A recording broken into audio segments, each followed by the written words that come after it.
Good morning, students. I welcome to you in online classes after your vacations. I hope so you have completed your work. ठीक है, पहले वाला work आपने complete कर लिया होगा, अर्लियर वर्क। आज हम नया चैप्टर लेंगे। I will start today civics chapter first, the constitution and it's chief characteristics या फीचर्स। ठीक है, यानी संविधान और उसकी विशेषताओं के बारे में आज हम पढ़ेंगे। ठीक है, उसमें हम डिफाइन जो है कॉन्स्टिट्यूशन की, उसका रोल क्या है, उसकी नीड, उसकी अमेंडमेंट्स यानी चेंजेस। अमेंडमेंट का मतलब क्या होता है? चेंज करना। ठीक है, हम चाहें तो हमारे संविधान में कुछ चेंजेस कर सकते हैं। जो प्रोसीजर है उनके बारे में हम पढ़ेंगे। ठीक है, तो पहला हम लेंगे व्हाट इज़ कॉन्स्टिट्यूशन। कॉन्स्टिट्यूशन एक सेट ऑफ रूल्स होता है जिस पे आपके ऑन विच गवर्नमेंट रन्स, यानी गवर्नमेंट किस तरीके से काम करनी चाहिए, कैसे चलाई जानी चाहिए, उसके बारे में आपके रूल्स और रेगुलेशन संविधान में दिए गए हैं। जो ये सेट ऑफ रूल्स है वही आपका संविधान कहलाता है। ठीक है, ये जो पावर्स होती हैं आपकी लेजिस्लेचर, एग्जीक्यूटिव और जुडिशियरी, वो सब चीज़ें आपके इसमें मेंशन है। ठीक है, तो लेजिस्लेचर, एग्जीक्यूटिव और जुडिशरी तीनों के जो रिलेशंस हैं वो किस तरीके से वर्क करेंगे, वो सब चीज़ें आपके संविधान में ऑलरेडी दिए गए हैं। और जो रिलेशंस होते हैं गवर्नमेंट और सिटीजन्स के, वो भी आपको इससे पता चल जाते हैं। तो क्लियर, संविधान जो है, कॉन्स्टिट्यूशन जो आपका एक सेट ऑफ रूल्स होता है कि किस तरीके से आपकी गवर्नमेंट चलाई जानी चाहिए। क्लियर, और उसके अलावा आपको सेफगार्ड करता है, आपको सुरक्षा देता है, आपको जो फंडामेंटल राइट्स है वो भी आपको दिए गए हैं। ठीक है, ये जो रोल है, इम्पोर्टेंस कैसे है इसका संविधान का, क्योंकि आपके इसमें प्रियम्बल जो है मेंशन करता है आपके कुछ आइडल्स को। प्रियम्बल जिसको हम प्रस्तावना बोलते हैं, तो ये जो प्रस्तावना है, प्रस्तावना में आपके स्टार्टिंग होती है जिसमें इंट्रोडक्शन दे रखा है, सारा जितना भी आपके संविधान में जो कुछ आपके अनुच्छेद आर्टिकल्स है उनका कुछ जो भी सब सार निकलता है, जो समरी है, उसके रूप में कुछ आइडल्स जो हैं आपको प्रियम्बल में या प्रस्तावना में मिल जाता है। ठीक है, तो ये आपको आइडल्स जो हैं आपको सारी समरी मिल जाती है आपके संविधान की। ये आपको डिफाइन करता है आपके कंट्री के पॉलिटिकल सिस्टम को कि आपका सिस्टम कैसा है। यानी जैसे आपका पाकिस्तान का देखें या इंडिया का देखें तो कौन सा कंट्री डेमोक्रेटिक है, कौन सा नहीं है, कौन सा तानाशाही है। ठीक है, तो डिक्टेटरशिप या आपकी डेमोक्रेसी, इस सब चीज़ों को आपको पता चल जाता है। आपने 6th-7th में पढ़ा था डेमोक्रेसी के बारे में। ठीक है, तो उसी की बात है कि पॉलिटिकल सिस्टम आपका कैसा है वो आप देख सकते हैं, जिसमें आप कांट मिसयूज़ पावर। ठीक है, आपने पढ़ा था कि जिसमें आपके पावर जो होती है, गवर्नमेंट जो है उसका मिसयूज़ नहीं कर सकती है। ठीक है, प्रोवाइड फंडामेंटल राइट्स, और आपको जो मौलिक अधिकार हैं वो भी आपको दिए गए हैं। लीस्ट चांसेस ऑफ क्लैशेस, यानी आपके जो क्लैशेस होते हैं, मतभेद जो होते हैं गवर्नमेंट में, जो भी चीज़ें होती हैं, मतभेद होते हैं, क्लैशेस होते हैं कोई भी इशू को लेकर के, तो उसके भी चांसेस कम होते हैं। ठीक है, what are laws and why is there the need for them. कानून क्या होते हैं और क्या इनकी ज़रूरत पड़ती है। लॉज जो होते हैं वो रूल्स होते हैं जो कि एनफोर्स होते हैं आपके पॉलिटिकल अथॉरिटी के द्वारा, वो कानून कहलाए जाते हैं, वो सबको फॉलो करने होते हैं। क्यों ज़रूरत पड़ती है, नीड क्यों पड़ती है इनकी?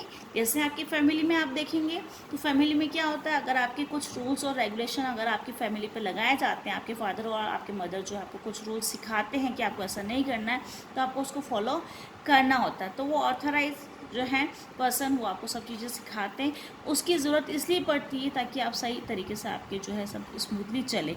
तो वही चीज़ें लागू होती हैं आपकी सोसाइटी में भी। सोसाइटी को सही तरीके से आपको स्मूथली चलाने के लिए आपको रूल्स और रेगुलेशंस की या लॉज की ज़रूरत पड़ती है। ठीक है, समझ में आया? तो इसलिए हमको लॉज जो है उसकी आवश्यकताएँ, हमको नीड होती है। क्लियर, और आपकी जितनी भी सोशल प्रैक्टिस होती है, any social practice can be stop by continuous efforts, यानी आपके जितने भी एफर्ट्स हैं, कंटिन्यूस एफर्ट्स हैं, उससे आप क्या कर सकते हैं, सोशल प्रैक्टिस जो होती हैं जैसे डॉरी सिस्टम वगैरह हैं उनको भी आप रोक सकते हैं। जो भी आपके समाज में जो गलत चीज़ें हैं उनको आप ख़त्म कर सकते हैं। तो ये है, उसके लिए एफ़र्ट्स करने होते हैं। तो ये कानून जब बनाए जाते हैं तो उनकी ज़रूरत इसलिए पड़ी क्योंकि आपके स्मूथली आप इस सोसाइटी को चला सकें। What would happen if there were no restrictions on the power of the elected representatives? जैसे आपकी फैमिली का मैंने आपको एग्जांपल दिया, उसी तरीके से जैसे आपकी फैमिली में आपकी कोई रेस्ट्रिक्शंस, आपकी पाबंदी नहीं होगी तो आप लोग भी मिसयूज़ करते हैं, ठीक है। आपके पेरेंट्स आपको किसी चीज़ के लिए मना करते हैं तो आपको नहीं करना चाहिए, ठीक है। अगर आप मिसयूज़ करोगे तो फिर आपको पनिशमेंट होगा। उसी तरीके से आपके कुछ रेस्ट्रिक्शंस जो होती पावर होती है आपके पास, जो इलेक्टेड रिप्रेजेंटेटिव्स है उसके ऊपर भी आपके रेस्ट्रिक्शंस लगाई जाती है, ठीक है। उससे क्या होता है, आपको फ़ायदे क्या होंगे, पॉसिबिलिटीज़ ऑफ मिसयूज़।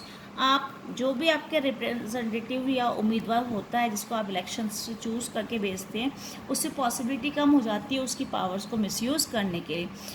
उसके अलावा कॉन्स्टिट्यूशन मेकर्स जो थे वो भी अवेयर थे इसके बारे में, इसलिए उन्होंने क्या दिए हैं, हमको फंडामेंटल राइट्स दिए गए, जिसमें आपको फ्रीडम ऑफ स्पीच है, कॉन्स्टिट्यूशनल रेमेडीज़ के लिए आप हाई कोर्ट या सुप्रीम कोर्ट में जा सकते हैं। क्लियर?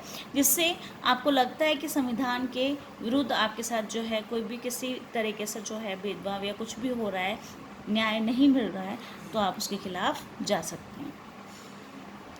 नेक्स्ट है आपके आइडियल्स जो हैं इंडियन कॉन्स्टिट्यूशन के, वो इंपॉर्टेंस रखती है आपके प्रियम्बल, ठीक है। ये सब चीज़ें किस में दिए गए हैं, आपके प्रियम्बल में, आपकी जो प्रस्तावना है कॉन्स्टिट्यूशन के उसके अंतर्गत। अब नेक्स्ट टॉपिक है आपका बेसिक फीचर्स, यानी क्या क्या विशेषताएं हैं आपके संविधान की। 2 साल 2 ईयर्स 11 मंथ्स और 18 डेज़, ये लगभग लमसम आपके अबाउट 3 ईयर्स आपको लगते हैं, 2 साल 11 महीने और 18 दिन किस में लगते हैं आपको, पूरा संविधान आपका जो बनाया गया था उसके लिए इतना टाइम पीरियड लगा। कॉन्स्टिट्यूएंट असेंबली जो थी संविधान सभा, उसके जो अध्यक्ष थे आपके वो डॉक्टर राजेंद्र प्रसाद थे, ठीक है। इनैक्ट करा उन्होंने इसको कॉन्स्टिट्यूशन को 26 जनवरी 1950 को। अब हम जो इसके फीचर्स के बारे में पढ़ रहे हैं, संविधान की विशेषताओं के बारे में, ये रिटन और डिटेल्ड रूप में हैं। आपको रिटन और डिटेल जो आपका जो संविधान है उसकी विशेषताओं की बात कर रहे हैं हम, तो वो रिटन और डिटेल यानी रिटन फॉर्मेट में है आपका, जो कि आपके अमेरिका के जैसे, ठीक है।